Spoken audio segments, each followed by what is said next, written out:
આપણે ગુજરાતીઓમાં ખાંડવી ન ભાવતી હોય એવું તો બને જ નહીં. તો આજે હું એકદમ યુનિક ખાંડવીની રેસિપી લઈને આવી છું. હેલો ફ્રેન્ડ્સ, જય શ્રી કૃષ્ણ. સ્વાદની સફર એની ચેનલમાં આપ સૌનું સ્વાગત છે. ગુજરાતીઓનું નામ પડે ને એટલે ફરસાણમાં ખાંડવી છે એ બેસ્ટ ઓપ્શન છે. તો આજે હું એકદમ યુનિક ખાંડવી બનાવશું. પાલક પનીર ખાંડવી એકદમ સ્મૂધ અને ટેસ્ટી બનશે. મોઢામાં જાતા જ ઓગળી જશે, એટલી સરસ બને છે. તો ચાલો રેસીપી શરૂ કરીએ. સૌથી પહેલાં મેં અહીંયા 12થી 15 છે પાલકના પાન લઈ લીધા છે અને પાલકના પાનને મેં એકદમ સરસ 2થી 3 પાણીએ વોશ કરી લીધા છે. પછી મેં અહીંયા મીડિયમ તીખું એક મરચું લઈ લીધું છે અને એને પણ આપણે પાલકના પાન સાથેને જ સમારીને એડ કરી દઈશું. હવે મેં અહીંયા 1 ઇંચ જેટલો આદુનો ટુકડો લઈ લીધો છે અને એને છાલ ઉતારી અને પાણીથી ધોઈ અને એને પણ આપણે એડ કરી દેવાનો છે. હવે આમાં આપણે પાણી નાખવાનું નથી, એમનેમ જ છે પાલકની પ્યુરી બનાવી લેવાની છે. હવે પાલકની પ્યુરી છે આપણી રેડી થઈ ગઈ છે. હવે આપણે ખાંડવીનું મિશ્રણ રેડી કરી લઈએ. એના માટે મેં અહીં 1 કપ છે ચણાનો લોટ લઈ લીધો છે.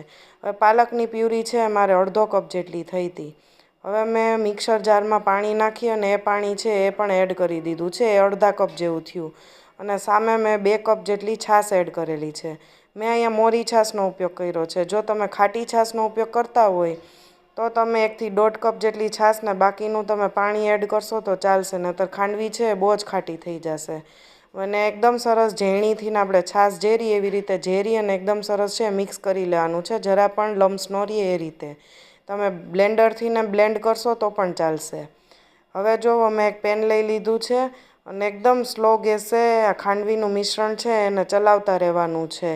એટલે ધીમે ધીમે 12થી 15 મિનિટમાં આ મિશ્રણ છે એ ખાંડવી બનાવવા માટે રેડી થઈ જશે. મેં અહીંયા 1 કપ ચણાના લોટની સામે અડધો કપ પાલક પ્યુરી, અડધો કપ પાણી ને 2 કપ છાશ, એમ ટોટલ 3 કપ છે એ લિક્વિડનો યુઝ કર્યો છે. તમે જો સાદી ખાંડવી બનાવતા હોય તો આમાં પાલક પ્યુરીની બદલે તમારે 2 કપ છાશ ને 1 કપ પાણી એવી રીતે અને સેજ ચણાના લોટ સાથે હળદર નાખશો એટલે તમારી ખાંડવી છે એકદમ સરસ બાર જેવી બનશે. અને જો આ રીતે તમે ખાંડવી બનાવશો તો એકદમ પરફેક્ટ રીતે તમારી ઘરે છે એ ખાંડવી બનશે. હવે જો મિશ્રણ છે એકદમ ઘાટું થવા લાગ્યું છે અને 12થી 13 મિનિટ જેવું થઈ ગયું છે. હવે જો આ રીતે તમે ટેસ્ટ કરી શકો છો કે તમારી ખાંડવી માટેનું મિક્સચર છે રેડી છે કે નહીં. એટલે આ રીતે તમે નાની પ્લેટમાં એ મિક્સચર છે એને રાખીને જોઈ શકો છો. જો હજી આપણું ખાંડવીનું મિશ્રણ છે રેડી નથી, એ આ ઉપરથી ખબર પડે. હવે જો પાછું મેં 2 મિનિટ માટે હલાવી અને પાછું મેં થાળીમાં જે નાની પ્લેટ હોય એમાં સ્પ્રેડ કરીને પંખા નીચે 2 મિનિટ માટે ઠંડુ કરવા રાખી દીધું હતું. હવે જો એકદમ સરસ રોલ વળે છે એટલે આપણું મિશ્રણ છે રેડી થઈ ગયું છે. આપણને ખબર પડી જાય એટલે ગેસની ફ્લેમ બંધ કરી અને તરત જ આને છે સ્પ્રેડ કરી દેવાનું છે. તમે આ રીતે જો થાળી છે એના પાછળના ભાગમાં પણ આ રીતે સ્પ્રેડ કરી શકો છો અને પ્લેટફોર્મ છે પ્લેટફોર્મ ઉપર પણ તમે એકદમ સરસ રીતે સ્પ્રેડ કરી શકો છો. પણ આની કન્ડિશન એ જ છે કે ગરમ ગરમ મિશ્રણ તરત જ સ્પ્રેડ કરવાનું અને ફ્લેટ સરફેસ ઉપર કરવાનું. જરા પણ ઊંચી નીચી સરફેસ હશે તો તમારી ખાંડવી છે એકદમ સરસ નહીં બને. હવે જો આપણે એકદમ સરસ પ્લેટફોર્મ ઉપર પણ મિશ્રણ છે સ્પ્રેડ કરી દીધું છે. મારી પાસે આ સ્પ્રેડર છે એનાથી મેં સ્પ્રેડ કર્યું છે. તમે તવીતાથી કરી શકો છો, એકદમ સરસ સ્પ્રેડ થઈ જશે. પણ મિશ્રણ છે એ ગરમ હોવું જોઈએ, એક કન્ડિશન છે.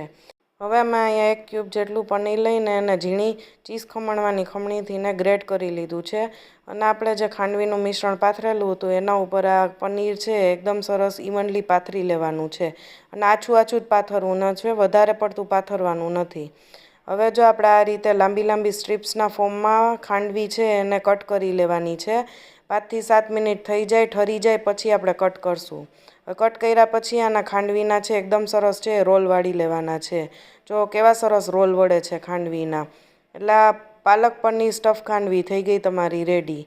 આ રોલ છે એકદમ સરસ વળશે એનું કારણ છે કે આપણે ચેક કરીને પછી જ આપણે ખાંડવીનું મિશ્રણ છે આપણે પાથરેલું છે. જો તમે ચેક કર્યા વગર ખાંડવીનું મિશ્રણ પાથરશો તો તમારો રોલ છે એ સરખા નહીં વળે ને ખાંડવી છે બધી બગડશે. હવે આપણે ખાંડવી ઉપર વઘાર કરી લઈએ.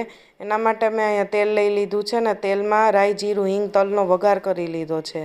હવે વઘાર થઈ ગયા પછી આપણે ખાંડવી જે બધી રેડી કરેલી હતી એના ઉપર આ વઘાર છે એ રેડી દઈએ. ખાંડવી છે એ ટેસ્ટમાં બહુ જ સરસ લાગશે.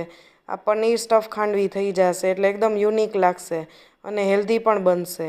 એટલે એકવાર આ રીતે આ રેસીપીથી ખાંડવી જરૂરથી ટ્રાય કરજો, એકદમ યુનિક લાગશે. ક્યારેક કોઈ ગેસ્ટ આવ્યા હોય અને તમે આ રીતે ખાંડવી બનાવશો તો પણ એકદમ ડિફરન્ટ સ્ટાઇલથી ખાંડવી લાગશે. હવે મેં અહીંયા ગ્રેટેડ કોકોનટ લઈ લીધું છે, એ મેં અહીંયા ડેકોરેશનમાં એડ કરી દીધું છે. હવે ગાર્નિશિંગમાં મેં અહીંયા ચોપ્ડ કોરિએન્ડર એડ કરેલી છે. જો કેટલી સરસ લાગે છે ખાંડવી. નોર્મલ ખાંડવી તો આપણે ખૂબ જ ખાઈએ છીએ, પણ ઘરે છે ઘણા લોકોની કમ્પ્લેન હોય છે કે પરફેક્ટ ખાંડવી નથી બનતી. તો તમે જો આ રીતે ને આ મેજરમેન્ટ પ્રમાણે ખાંડવી બનાવશો તો તમારી ખાંડવી છે એકદમ પરફેક્ટ બનશે.